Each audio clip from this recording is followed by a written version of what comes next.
The shovel struck stone. A spark, brief and angry, died instantly in the twilight.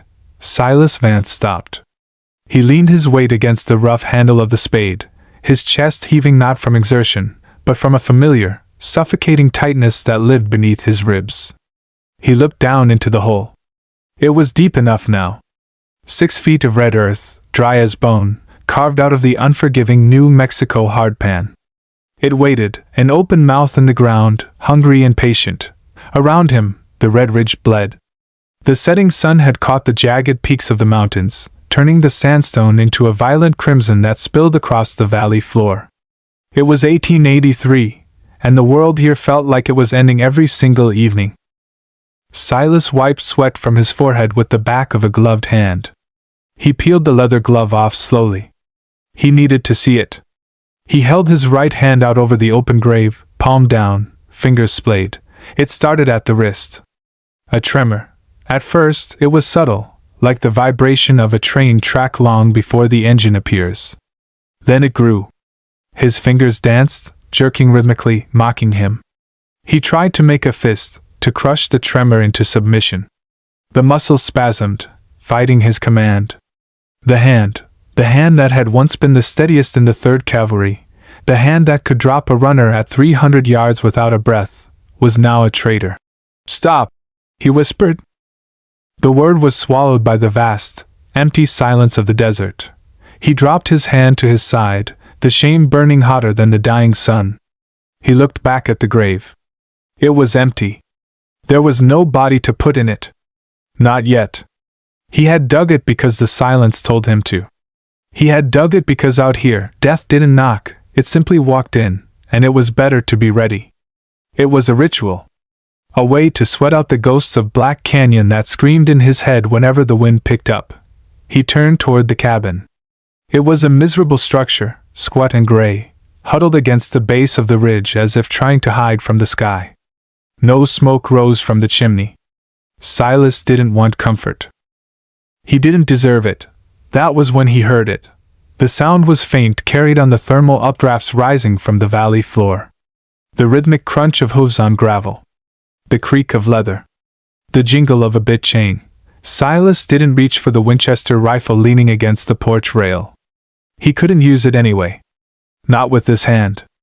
Instead, he picked up the shovel again. A tool. A weapon of blunt force. He stood by the fresh grave, a silhouette against the bleeding sky, and waited. The rider crested the low rise to the south. He was just a black shape at first, cut from the shadows. But as he drew closer, the details sharpened with sickening familiarity. The rider sat high and straight in the saddle. An arrogant posture that Silas would recognize in hell. The horse was a bay gelding, sweating and blowing hard, ridden without mercy. Silas felt the cold knot in his stomach tighten. The past hadn't just found him, it had ridden right up to his front gate. "Captain," Silas said. His voice was like grinding stones. "Captain." Red Holloway pulled the horse up 10 yards from where Silas stood. The dust swirled around the horse's hooves, coating the captain's dark blue uniform in a layer of gray silt. Holloway hadn't changed. His face was still sharp, clean-shaven despite the trail, his eyes the color of pale water, devoid of depth. He smiled, but the smile didn't touch those eyes. "Sergeant Vance," Holloway said. His voice was smooth, a polished stone. He looked at Silas, then at the shovel, and finally, his gaze settled on the open hole in the ground. "Always the scout. Always preparing. Digging a hole for me, Silas? It's for whoever needs it," Silas replied. He didn't move. He gripped the shovel handle until his knuckles turned white, hiding the tremor. Holloway chuckled softly. He swung his leg over the saddle horn and dismounted, his boots hitting the ground with a heavy thud. He didn't come alone. Tied to the back of his saddle, dragging a lead rope, was a second horse, a pack animal. But it wasn't carrying supplies. It was carrying a person. "I have a delivery," Holloway said, walking toward the second horse. He yanked the rope violently. The figure slumped over, the pack horse groaned. It was a sound of pure agony, low and guttural. Holloway reached up, grabbed the back of the figure's tunic, and pulled it down. He snapped. A body fell to the hard earth. Dust puffed up, clouding the air. Silas took a step forward, instinct overriding his paralysis. Holloway, stop. The figure on the ground pushed up. It was a woman. She was Apache. Her hair was matted with blood and dirt, hanging in thick, black ropes around her face. Her buckskin dress was torn at the shoulder, revealing skin scraped raw. She was small, but the way she moved, even broken, even bleeding, spoke of a coiled spring. She didn't cry out. She spat blood into the dust and looked up. Her eyes met Silas's. For a second, the world stopped. Silas expected fear. He expected the pleading look he had seen in the eyes of the women at Black Canyon years ago, the look that haunted his nightmares. But this woman didn't plead. She looked at him with a terrifying, cold clarity. It was a look of judgment. A look of supreme contempt. Look at her, Holloway said, nudging the woman with the toe of his polished boot. A survivor. Found her crawling near the border. She's slippery, this one. Bit one of my men. He lost a finger. Why are you here, Red? Silas asked. The name tasting like bile. You know I'm done. I'm out. You're never out, Silas. Holloway walked closer, ignoring the woman now. He stopped just outside the swing of Silas's shovel. You don't get to retire from what we did. You don't get to hide in the rocks and pretend you're a monk. Holloway gestured to the woman. She knows things. She knows where the rest of her rat pack is hiding. More importantly, she swallowed something of mine. A map. Or she memorized it. Doesn't matter. I need to go fetch the rest of the unit. The terrain ahead is too rough for a prisoner who can barely walk, so you're dumping her on me? Silas asked incredulously. I'm banking her with you, Holloway corrected. His voice dropped, losing its full friendliness. It became the voice of the commanding officer who ordered the burning of the winter tents. You're going to keep her here. You're going to keep her alive. You're going to make sure she doesn't run. And if I say no? Holloway smiled again. He reached into his tunic pocket and pulled out a folded piece of paper. He didn't hand it to Silas. He just held it up. Then I send this to the marshal in Santa Fe, Holloway said softly. A full confession, Silas. Signed by me, witnessed by the lieutenant. It details exactly who led us into Black Canyon. It details who gave the firing order. It puts it all on you, Sergeant. I'll say you went rogue. I'll say I tried to stop you. Silas felt the blood drain from his face. You gave the order. But who will they believe? Holloway tilted his head. The decorated captain, or the hermit living in the dirt who shakes like a leaf whenever a door slams? Holloway saw it then. He saw Silas's hand trembling against the shovel handle. The captain's eyes narrowed, gleaming with cruel satisfaction. Look at you, Holloway whispered. You're broken, Silas. Useless. That's why you're perfect for this. You can't fight. You can't run. All you can do is follow orders. Holloway walked back to his horse. He mounted up, looking down at Silas and the Apache woman. I'll be back in 3 days. Maybe 4. If she's dead, I hang you. If she's gone, I hang you. Keep the animal in the cage, Silas. Don't let her bleed out. Holloway kicked his horse. He didn't look back. He rode north, disappearing into the gathering dark, leaving Silas alone with the grave, the woman, and the impossible weight of the past. The silence returned, but it was heavier now. It had teeth. Silas stood frozen for a long time. The tremor in his hand was violent now, traveling up his arm, shaking his shoulder. He dropped the shovel. It clattered against the rocks, the sound like a gunshot in the quiet. He looked at the woman. She hadn't moved. She was still on the ground, propped up on one elbow, watching him. Her breathing was shallow, ragged. There was a dark stain spreading on the side of her dress, just above the hip. You can't stay there, Silas said. His voice sounded strange to his own ears. Hollow. She didn't answer. Her eyes tracked his right hand, the one that was shaking at his side. She watched the tremor with a clinical curiosity. I said get up.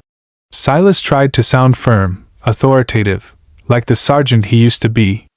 But the authority was gone. It had died in the canyon. The woman tried. She grit her teeth, her jaw muscles bunching. She pushed against the dirt. A gasp, sharp and involuntary, escaped her lips. Her arm gave way, and she collapsed back into the dust. Silas cursed under his breath. He walked over to her. He moved slowly, keeping his hands where she could see them. He knew the Apache. He knew that a wounded animal was the most dangerous kind. I'm going to pick you up, he told her. Do you understand English? No response. Just that obsidian stare, burning holes through him. I'm going to touch you now. He knelt. He slid his left arm, the steady one, under her shoulders. He tried to slide his right arm under her knees. As soon as he touched her, she flinched, her body going rigid as stone. She hissed, a sound like a snake in dry grass. Easy, Silas murmured. Easy. He lifted her. She was lighter than he expected, bird-boned and starved. But she felt dense with tension. He stood up, swaying slightly. The strain on his right arm made the shaking worse. Her legs bounced slightly against his forearm with the rhythm of his tremor. It was humiliating. She didn't fight him. She let herself be carried, her head lolling back slightly, her eyes half closed but never fully shutting. She was conserving energy. Waiting for an opening, Silas carried her toward the cabin. The porch steps creaked under his weight. He kicked the door open. Inside, the air was stale and hot. The cabin was a single room, sparse and monkish. A cot in the corner, a wood stove, a table with one chair. No rugs. No pictures. A place to exist, not to live. He carried her to the cot. The mattress was thin, stuffed with straw. He lowered her down. When he pulled his arms away, his shirt sleeve was wet with her blood. Silas backed away, creating distance. He needed space. He needed to breathe. He walked to the table and lit the kerosene lamp. The flame sputtered, then flared, casting long, dancing shadows against the log walls. He turned back to her. In the yellow light, she looked worse. Her skin was gray, covered in a sheen of cold sweat. The wound on her side was bleeding freely now that she had been moved. I need to clean that, Silas said. He gestured to her side. She watched him. Then, slowly, she reached down to her belt. Her hand moved with a fluid speed that surprised him. She pulled a knife, small, crude, made from a sharpened file, and held it across her chest. Silas held up his hands. I'm not going to hurt you. But you're bleeding out. You die here, I die. That's the deal. He didn't know why he told her that. Maybe because it was the only truth that mattered. She stared at him for a long heartbeat. Then, her gaze flicked to his right hand, still trembling by his side. Her lips curled slightly. It wasn't a smile. It was recognition. She lowered the knife, but she didn't let go of it. Silas took that as permission. He went to the stove, poured water from a bucket into a metal basin. He grabbed a clean rag, or as clean as he had, and a bottle of whiskey from the shelf. He brought the chair over to the side of the bed and sat down. This was the test. He could shoot a man. He could ride for days without sleep. But this? Delicate work? With these hands, he dipped the rag in the water. He reached out to wipe the dirt away from the wound on her hip. His hand shook. It wasn't just a vibration, it was a jerk. The damp rag hovered over her skin, dancing back and forth. He couldn't steady it. He clamped his jaw shut, willing the nerves to obey. Stop it. Stop it, damn you. He tried to touch her skin. His hand spasmed, and he pressed too hard. The woman inhaled sharply through her nose. Silas jerked his hand back as if burned. I'm sorry, he muttered. He felt the sweat running down his back. He switched hands. He took the rag in his left hand. It was awkward, clumsy. He wasn't left-handed. But it was steady. He wiped the blood away. The wound was ugly, a deep gash, likely from a rock or a spur, inflamed and angry. It needed stitching, but there was no way he could thread a needle, let alone drive it through skin. Not tonight. He poured whiskey over the wound. She didn't scream. Her back arched off the mattress, her toes curled, and a low, guttural sound tore from her throat, but she didn't scream. She slammed her head back against the pillow, her eyes wide, staring at the ceiling rafters, tears leaking from the corners. "Breathe," Silas said, feeling a phantom pain in his own side. "Just breathe." He packed the wound with a clean strip of cloth and bound it tight around her waist. It was a crude dressing, but it would stop the bleeding. When he finished, he sat back, exhausted. He felt like he had just run 10 miles. The woman lay still, her chest heaving. Slowly, she turned her head to look at him. The ferocity was dimmed by pain, but the intelligence was still there. "Water," she rasped. It was the first word she had spoken. Her voice was like dry leaves crushing together. Her English was accented, but clear. Silas stood up, fetched a tin cup of water, and brought it to her. He held it to her lips. She drank greedily, water spilling down her chin.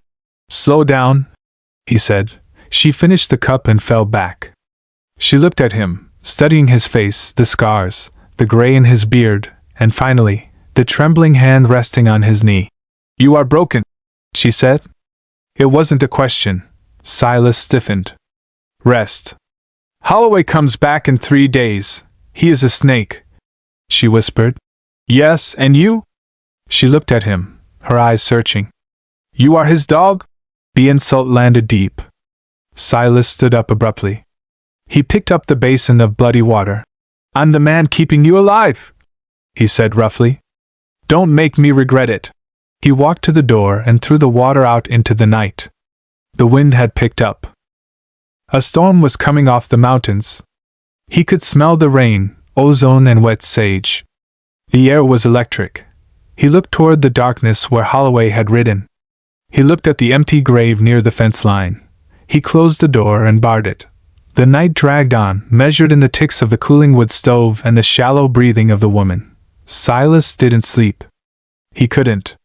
He sat in the chair by the door, the Winchester rifle across his lap. It was a useless gesture, a habit from a life he had left behind. He looked at the gun. The metal was cold, blue-black in the dim light. He remembered the weight of it, the balance. He remembered how it used to feel like an extension of his own arm. Now, it felt like a foreign object. A reminder of his failure. He looked across the room at the woman. She was asleep, or pretending to be. One hand was tucked under her cheek, the other still clutching the knife handle against her chest. Nara. The name floated into his mind. He didn't know if it was her name, but it felt right. He would ask her tomorrow. If there was a tomorrow. He closed his eyes and the images came, unbidden. Black Canyon. The snow stained pink. The smoke choking the air. The sound of screaming, not men, but women and children. The order shouted over the wind. "No prisoners! Clear the nest!" Silas raising his rifle. His hand steady then. So steady. The sight settling on a running figure. A boy. Just a boy, the trigger breaking, the boy falling, and then the silence. The terrible, accusing silence that followed the gunfire. Silas's eyes snapped open. He gasped, his heart hammering against his ribs like a trapped bird. The tremor in his hand was so violent the rifle rattled against his belt buckle. He looked at the woman. She was awake. Her eyes were open, watching him from the shadows of the cot. She had seen it all. The nightmare. The fear. She didn't mock him this time. She didn't speak. She just watched, her expression unreadable. Outside, the first clap of thunder shook the ground. The storm had arrived. Rain began to hammer against the roof, a sudden, deafening roar. Silas stood up, needing to move, needing to hide his weakness. He walked to the window and looked out. A flash of lightning illuminated the yard. For a split second, the world was bleached white. In that flash, Silas saw the grave he had dug. It was filling with water. Mud sliding into the hole, erasing the crisp edges. By morning, the grave would be gone. But the ghosts? The ghosts weren't going anywhere. He turned back to the room. The woman, Nara, or whoever she was, had closed her eyes again. But Silas knew she wasn't sleeping. "You should sleep," he said, his voice barely audible over the rain. "I do not sleep in a cage," she replied, her voice drifting from the cot. "It's not a cage," Silas said. "It's a shelter, for the wolf," she said softly. "There is no difference." Silas didn't have an answer for that. He sat back down in the chair, listening to the rain wash the world clean, knowing that no amount of water could wash away what was inside this cabin. He looked at his hand. It was still shaking. He placed it flat on the table and pressed down, hard, until the pain in his wrist dulled the vibration. 3 days. Holloway had said 3 days. Silas looked at the darkness beyond the window. He knew, with a certainty that chilled his blood, that 3 days was a lifetime. And he knew that the man who had dug that grave this afternoon, the man who wanted to be left alone to rot, was already dead. Something else was taking his place. Something that scared him more than Holloway ever could. Hope. Or maybe it wasn't hope. Maybe it was just the refusal to die on his knees. Silas Vance watched the candle burn down until the wick drowned in the wax. Darkness took the room complete. "Ghosts," the woman whispered in the dark. Silas froze. "What?" "You," she said. "You are a ghost. You walk, but you are not here. Go to sleep," Silas said. "The dead do not sleep," she replied. And then, finally, silence. Silas sat in the dark, the rifle heavy and useless in his lap, listening to the storm tear at the world, waiting for the dawn that would bring no forgiveness. The storm broke before dawn, leaving the world scoured and raw. Silas woke to the sound of dripping water. The roof had held mostly, but a steady rhythm of drops fell near the door, tapping against the warped floorboards like a ticking clock. He sat up in the chair, his neck stiff, the Winchester still balanced precariously on his knees. He looked toward the cot. It was empty. Panic, cold and sharp, pierced through the fog of his exhaustion. He stood up too fast, the rifle clattering to the floor. He ignored it. He moved to the door, threw the bolt, and kicked it open. The morning light was blinding. The red dirt of the yard had turned to a deep, bruised purple mud. The air smelled of wet sage and ozone, sharp enough to cut the lungs. She wasn't gone. Nara sat on the edge of the porch, her legs dangling over the side, her bare feet hovering just above the mud. She was wrapped in the gray wool blanket he had given her, looking out at the horizon where the sun was just beginning to burn the mist off the red ridge. Silas exhaled, his breath forming a white cloud in the chill air. He leaned against the doorframe, watching her. She looked small against the vastness of the valley, fragile. But the set of her shoulders was iron. "You shouldn't be up," Silas said. His voice was rough with sleep. She didn't turn. "The air inside is dead. I needed to breathe." Silas stepped out onto the porch. The boards creaked under his boots. He kept his distance, respecting the invisible line she had drawn between them the night before. "How is the wound? It burns," she said simply. "That means it is alive." She turned her head then, looking up at him. The morning light caught the sharp angles of her face, highlighting the dark smudges of fatigue under her eyes. But her gaze was clear. It was assessing. "You slept in the chair," she said. "With the gun. Old habits, bad habits," she corrected. She pulled the blanket tighter around her shoulders. "You guard the door, but the enemy is not outside." Silas looked away, toward the empty corral. "Holloway will be back. That's outside enough for me. Holloway is a man," Nara said, her voice dropping to a low murmur. "Men can be bled. Men can be stopped. But the thing that shakes your hand? That is not a man." Silas clenched his right hand into a fist, hiding it behind his back. "I'm making coffee. You want some?" It was a dismissal. She knew it. She nodded slowly, turning back to the horizon. "Black. Like your conscience." The day passed in a slow, grinding rhythm. The mud began to dry, turning into a cracked mosaic under the relentless sun. Silas worked. It was the only way to keep the tremor at bay. If he kept his muscles under tension, if he kept moving, the shaking was manageable. He fixed a section of the rail fence that the storm had knocked loose. He chopped wood, swinging the axe with a violent, rhythmic force, burying the blade deep into the cedar logs. Nara watched him. She had moved from the porch to a stump near the woodpile. She sat there for hours, silent as a hawk on a wire. She watched the way he compensated for his right hand. She watched him use his left hand for the fine work, using his right only for brute strength. She watched the way he would stop, wipe sweat from his brow, and stare at his trembling fingers with a look of pure hatred. Around noon, Silas stopped. He was drenched in sweat, his shirt clinging to his back. He walked over to the water trough and splashed his face. When he stood up, dripping, he found Nara standing right behind him. He flinched, reaching for the knife at his belt before he could stop himself. She didn't flinch. She held something out to him. It was a needle and a spool of heavy thread. "My side," she said. "The bleeding has stopped. But the skin gapes. It needs to be closed." Silas stared at the needle. It was small. Tiny. The eye of the needle was a microscopic speck of light. "I can't," he said. "You must," she replied. "Or it will rot. I have spirits. Whiskey. We can keep it clean. It needs to be closed," she repeated. She stepped closer, invading his space. She smelled of rain and old blood. "Do it." Silas looked at his hand. He held it up between them. It was vibrating like a plucked guitar string. "Look at it, Nara. I can't thread that needle. I can't drive it through skin without butchering you. Then I will thread it," she said.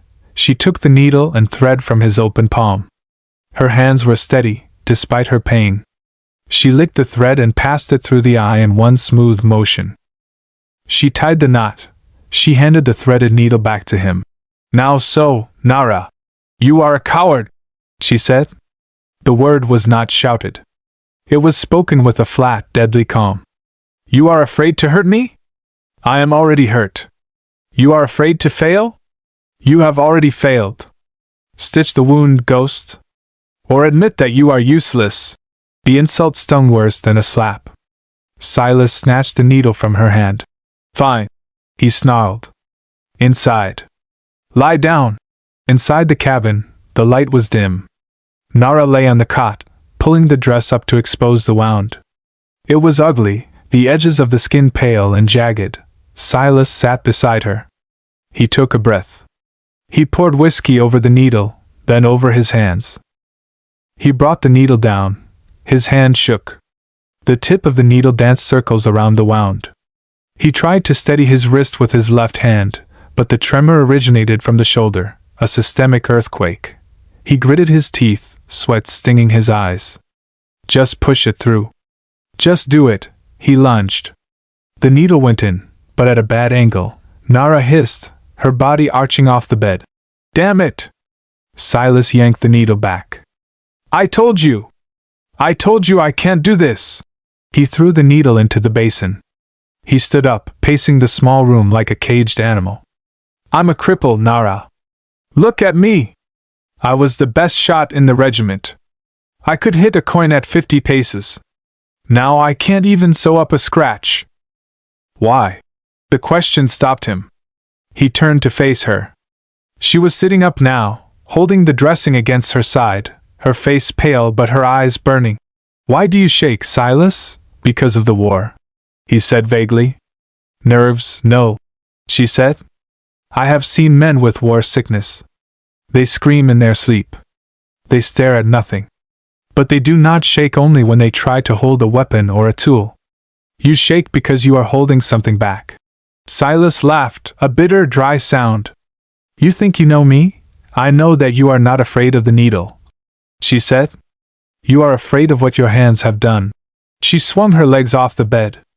She stood up, swaying slightly, then steadied herself. She walked over to the basin, fished out the needle, and wiped it on her skirt. "Sit," she ordered.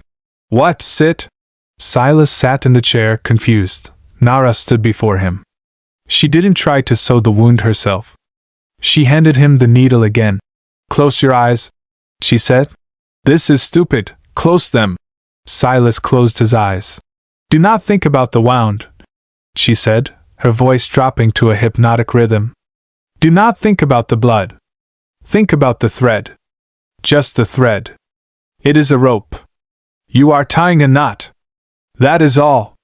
You are mending a fence. She placed her hand over his right hand. Her skin was hot, feverish. She squeezed his trembling fingers. You are not in the canyon, she whispered.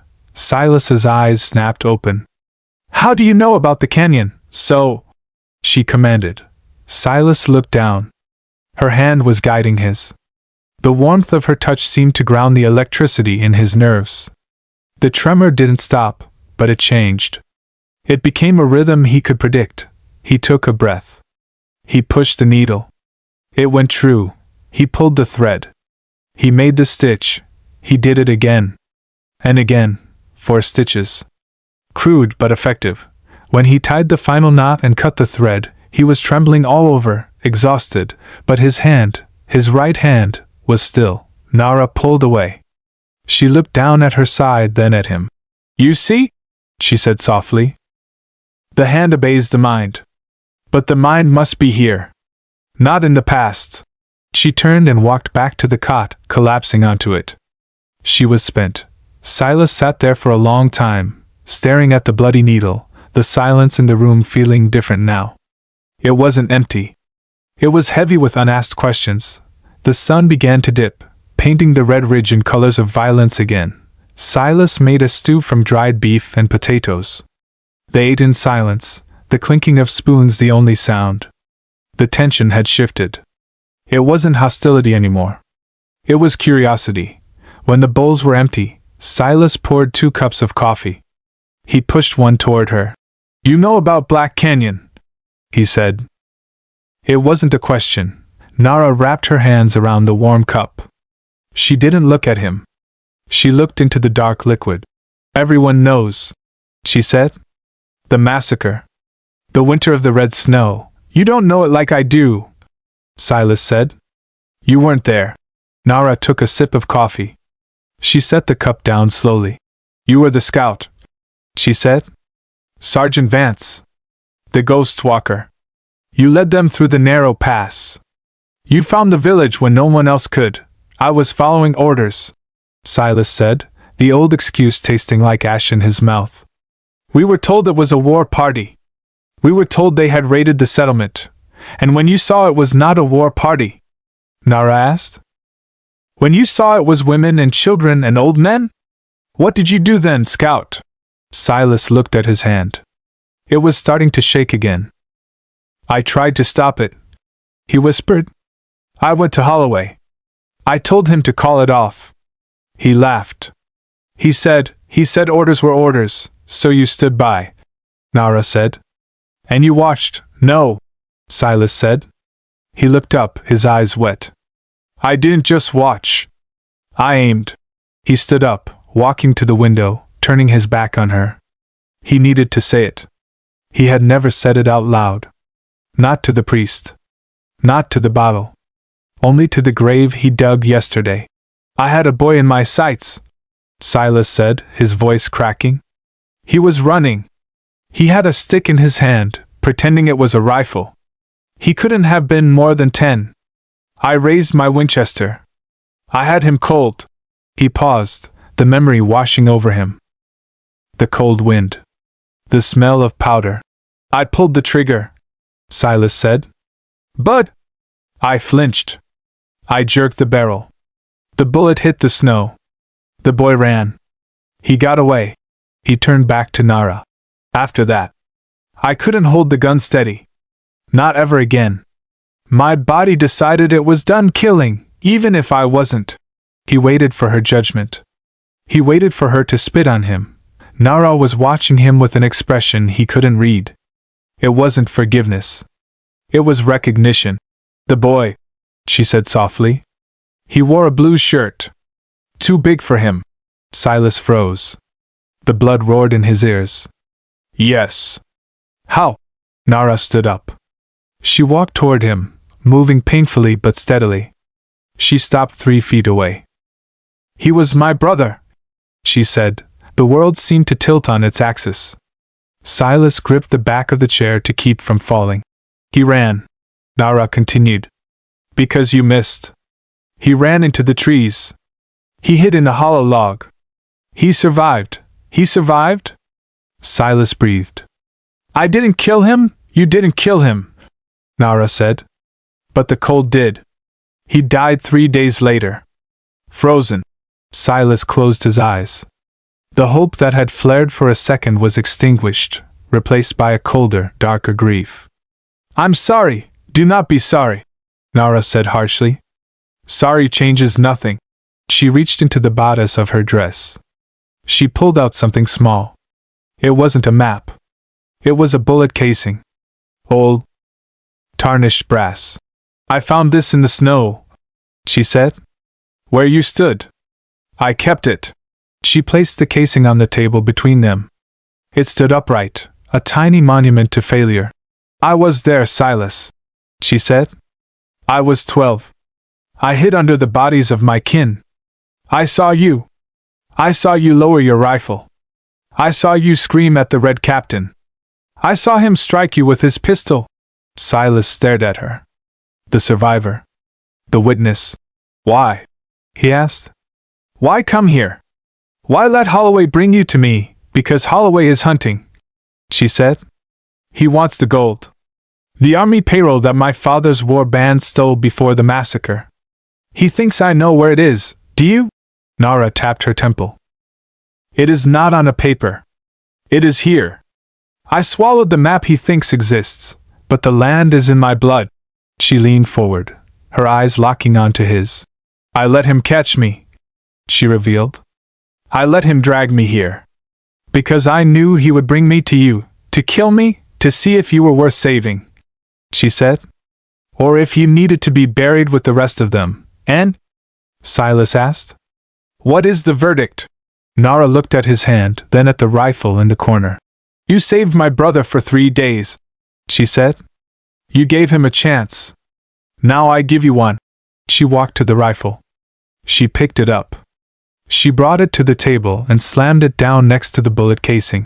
Holloway returns tomorrow, she said. He brings 3 men. Hired guns. Killers, we can't fight them, Silas said. I can't shoot, then we do not shoot, Nara said. We hunt. She grabbed a piece of charcoal from the stove. She slammed it onto the rough wood of the table and began to draw. Lines. Curves. The layout of the ranch. The ridge. The barn.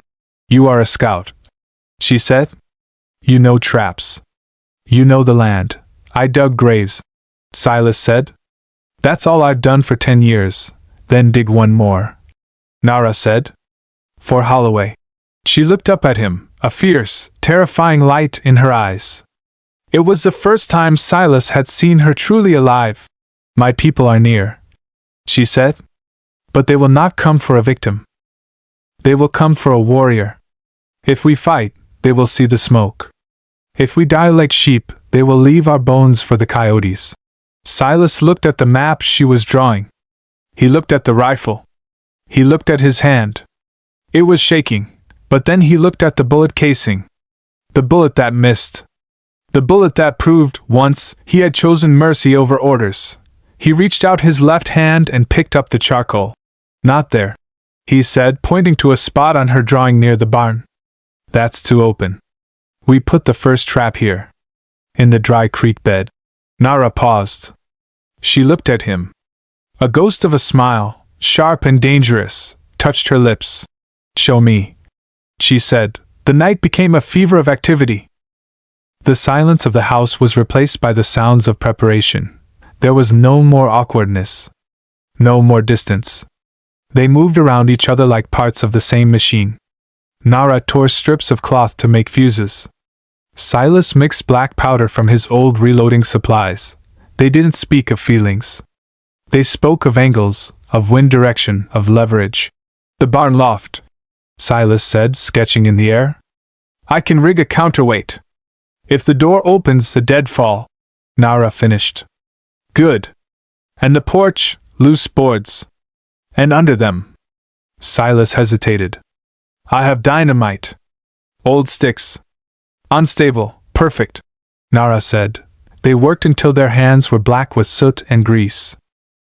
At some point, near the witching hour, the adrenaline faded, leaving a heavy, quiet exhaustion. They sat on the floor, surrounded by their crude arsenal. Silas looked at Nara. She was cleaning her knife, the firelight dancing on the blade. You said your people are near, Silas said. Why didn't you just run to them? Nara stopped polishing the blade. She looked at the fire. Because I needed to know, she said quietly. If a white man could change, and the hand shakes, she said. But the heart does not. That is what matters. She looked at him. When Holloway comes, she said, he will try to break you. He will use me. He will use your past. He will try to make you hold the gun. I know, if he puts the gun in your hand, Nara said. Do not try to be steady. Do not try to be the sergeant. Then what do I do, be the earthquake? She said. She reached out and took his right hand. She held it firmly. She didn't try to stop the shaking. She just held it. Let it shake. She whispered. Let it shake the world apart. Just don't let go. Silas nodded. He felt a strange sensation in his chest. It wasn't the tightness of panic. It was something looser. Something warmer. Get some sleep, he said. I'll take the first watch. No, Nara said. She moved her pillow to the floor, next to where he sat. We watched together. She lay down on the hard wood, curling up like a cat. Within minutes, her breathing evened out. Silas stayed awake. He watched the fire die down to embers. He watched the shadows stretch and retreat. He picked up the rifle. His hand trembled. The barrel wavered. He put it down. He picked up a coil of rope. His hand trembled, but he could hold it. He could tie a knot.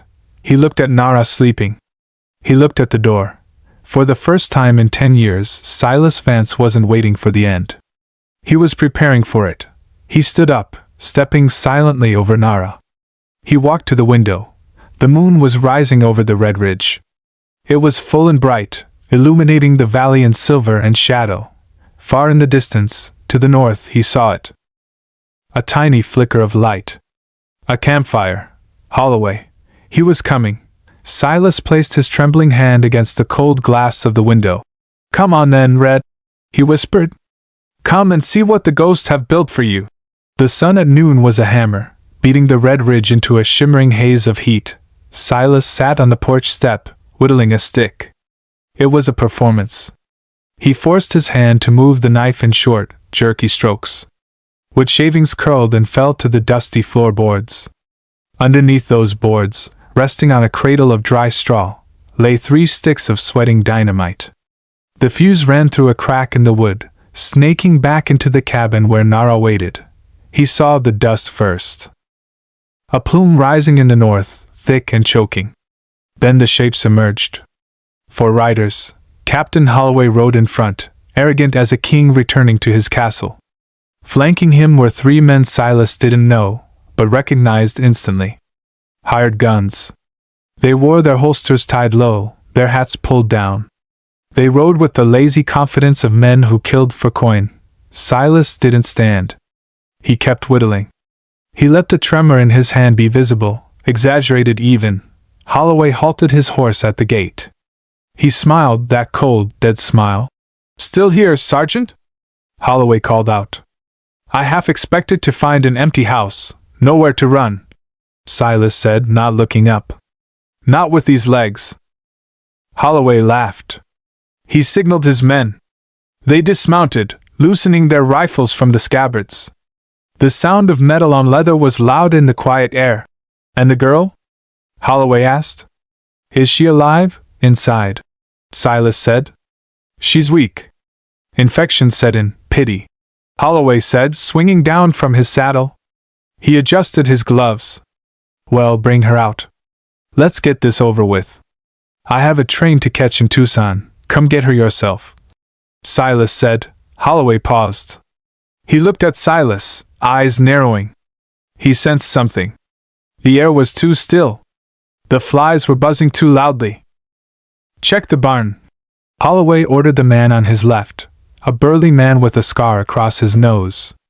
Check the perimeter, he told the other two. I don't trust a cripple who sits this still. The scarred man walked toward the barn. The other two fanned out, heading toward the dry creek bed where the first trap lay waiting. Silas stopped whittling. He stabbed the knife into the porch post. Red, Silas said. Holloway turned back to him. You should have let the boy go. Holloway frowned. What boy? The one in the canyon, Silas said. The one I missed? A flicker of confusion crossed Holloway's face, followed immediately by realization. But before he could speak, the world exploded. Boom! The dry creek bed erupted. Silas hadn't used dynamite there. He didn't have enough. He had used a black powder charge buried under a pile of rocks. It wasn't meant to kill, it was meant to blind. A cloud of dust and stone shrapnel blasted outward, engulfing the two men on the flank. Their horses screamed and reared, throwing the riders into the chaos. Now! Silas shouted. Inside the cabin, Nara lit the fuse. Silas threw himself over the porch rail, rolling into the dirt just as the floorboards behind him disintegrated. The dynamite under the porch blew upward. It was a concussive force that rattled Silas's teeth even from the ground. Wood splinters turned into missiles. The shockwave knocked Holloway off his feet, sending him sprawling into the dust. The scarred man near the barn spun around, rifle raised. But Silas wasn't where he should be. He was moving. Not with the grace of a soldier, but with the desperation of a survivor. He scrambled behind the water trough. Kill him! Holloway screamed, staggering to his feet, blood trickling from a cut on his forehead. Kill him now! The scarred man raised his rifle toward the trough. Thwack! An arrow, crude, fletched with hawk feathers, sprouted from the scarred man's shoulder. He howled, dropping his rifle. Nara was on the roof. She had climbed out the back window during the distraction. She held a bow Silas hadn't seen her make. Strung with rawhide, Holloway fired his revolver wildly at the roof. Nara ducked behind the chimney. Get the girl! Holloway roared at the two men recovering from the creek bed explosion. They were battered, bleeding, but angry. They charged the house. Silas saw them. He didn't have a gun. He had a shovel leaning against the trough. He grabbed it. As the first mercenary rounded the corner, Silas swung. It was a clumsy, violent arc. The metal blade connected with the man's knee. Bone crunched. The man went down screaming. The second man was faster. He leveled a pistol at Silas. Silas froze. He stared down the black barrel. Click! The hammer fell on an empty chamber. The dust from the explosion had jammed the cylinder mechanism. Silas didn't hesitate. He lunged, driving the shovel handle into the man's gut, then swinging the blade down on his head. The man crumpled. Silence fell for a second. Heavy, ringing silence. Silas turned, chest heaving. Holloway was gone. Silas! Nara's scream tore from the roof. Silas looked up. Holloway wasn't gone. He had moved. He was behind the cabin, climbing the ladder Silas used to patch the roof. He dragged Nara down by her hair, throwing her onto the dirt of the backyard. She hit the ground hard, the wind knocked out of her. Her knife skittered away. Holloway stood over her, his revolver pressed to her temple. He looked at Silas, who was rounding the corner of the house. Stop! Holloway barked. Another step and I'd paint the wall with her. Silas stopped. He dropped the shovel. He held up his hands, his shaking hands. Let her go, Red. Silas gasped. It's over.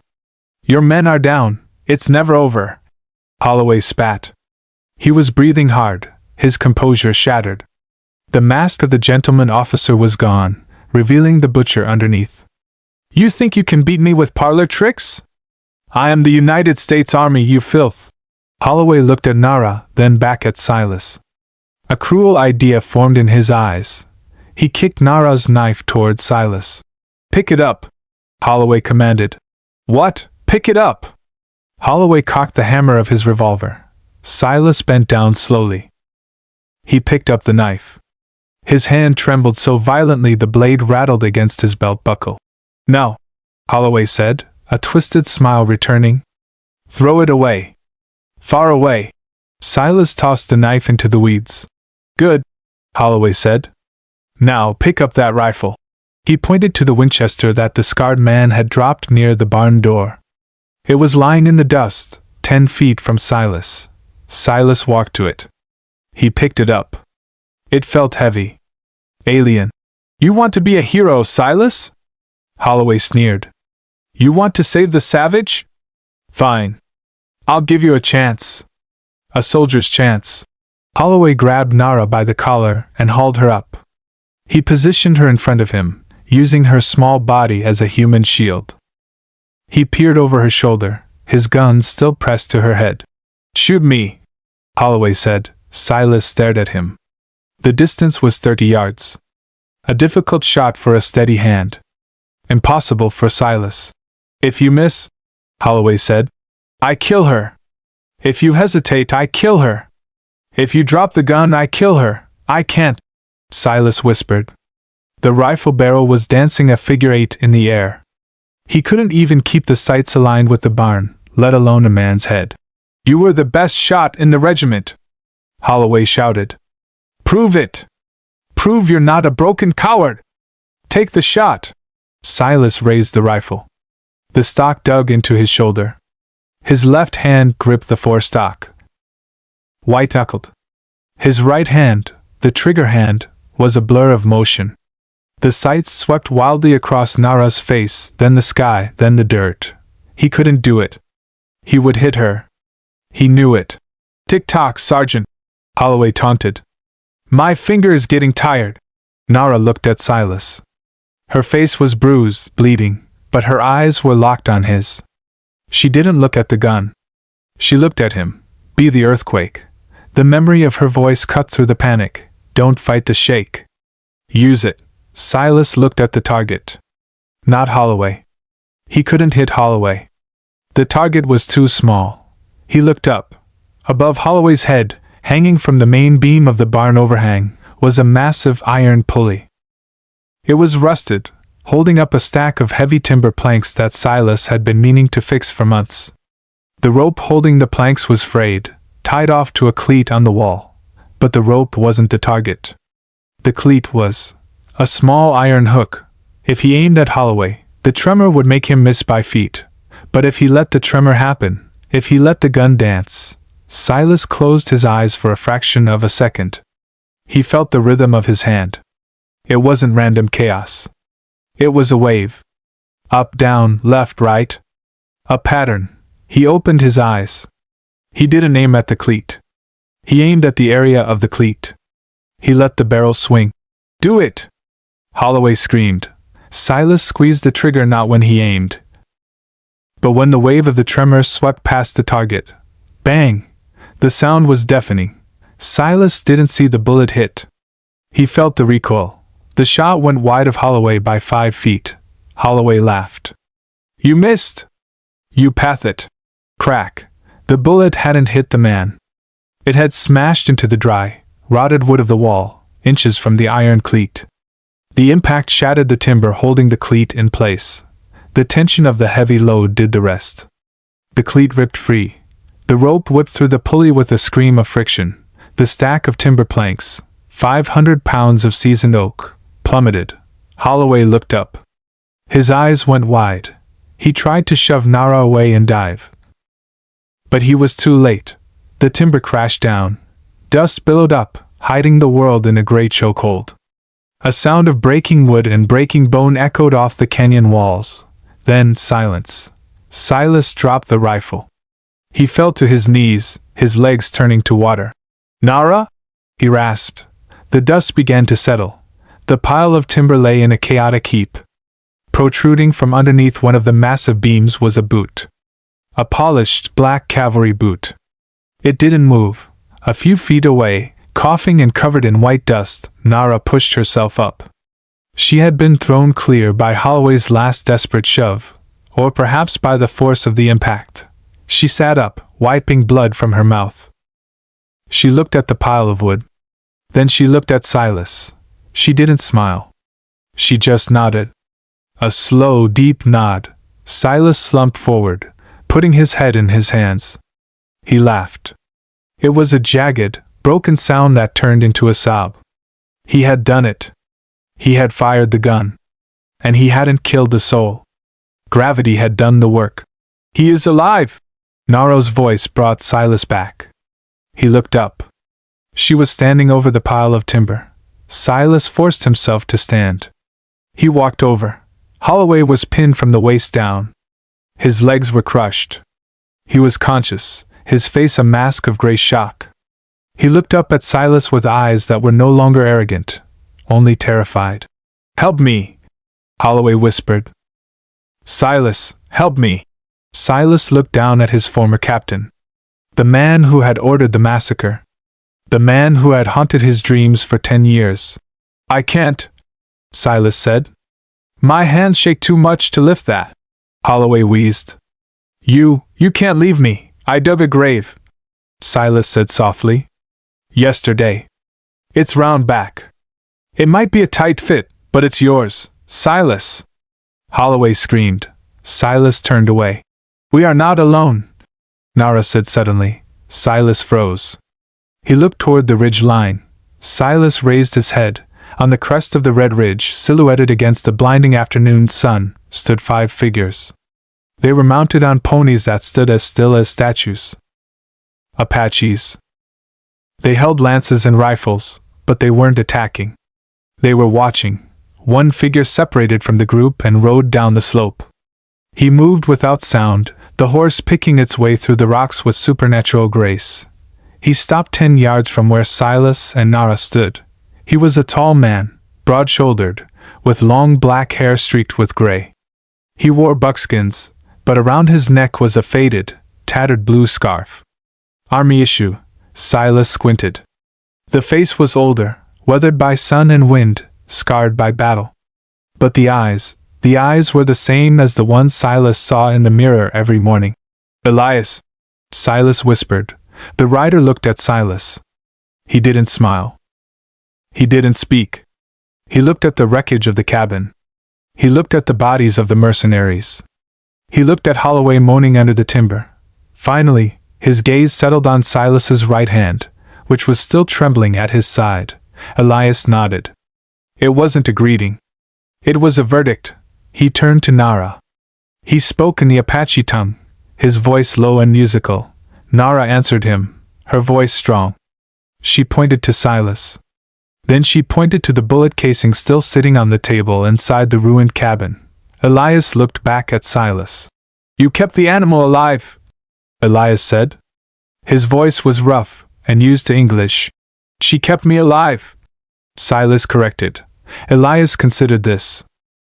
He looked at Holloway. "This one," Elias said, pointing to the captain. "He belongs to the land now. He's yours," Silas said.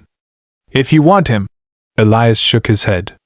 "The land does not want him. The coyotes will not eat him. Leave him. Let the sun take him." It was a sentence worse than death. To be left to the elements. To die slowly, alone, watched only by the buzzards. Elias extended a hand toward Nara. "Come, sister. The path is open." Nara looked at Elias, then at Silas. She walked over to Silas. She stood in front of him, close enough that he could feel the heat radiating from her skin. She reached out and took his trembling right hand in both of hers. She squeezed it hard. "The earthquake is over," she said softly. "For now," Silas said. "You are not a ghost, Silas Vance," she said. "Ghosts haunt the past. You fought for the future." She let go of his hand. She walked to her brother's horse. Elias pulled her up behind him. They didn't look back. The group on the ridge turned and vanished as if they were made of smoke. Elias and Nara rode up the slope, disappearing into the glare of the sun. Silas watched until the dust settled. He was alone. The silence returned to the valley, but it was different now. It wasn't the heavy, accusatory silence of the grave. It was just quiet. Holloway had stopped screaming. He had passed out, or maybe died. Silas didn't check. It didn't matter. Silas walked into the ruins of his cabin. The table was overturned. The bullet casing, the one Nara had kept for 10 years, was lying on the floor. Silas picked it up. He walked out to the porch. He sat down on the steps, the wood still warm from the explosion. He looked at his hand. It was still shaking. The tremor was there, as steady as a heartbeat. It would always be there. It was part of him, like the scars, like the memories. But for the first time, he didn't try to make a fist. He didn't try to hide it. He reached for the tin cup of coffee he had left on the rail hours ago. It was cold, full of dust. He lifted it to his lips. His hand shook, spilling the brown liquid over his knuckles, dripping onto his boots. Silas Vance took a sip. He watched the sun begin to dip toward the horizon, turning the red ridge the color of blood, the color of life. He smiled, and the shaking didn't stop. But it didn't matter anymore.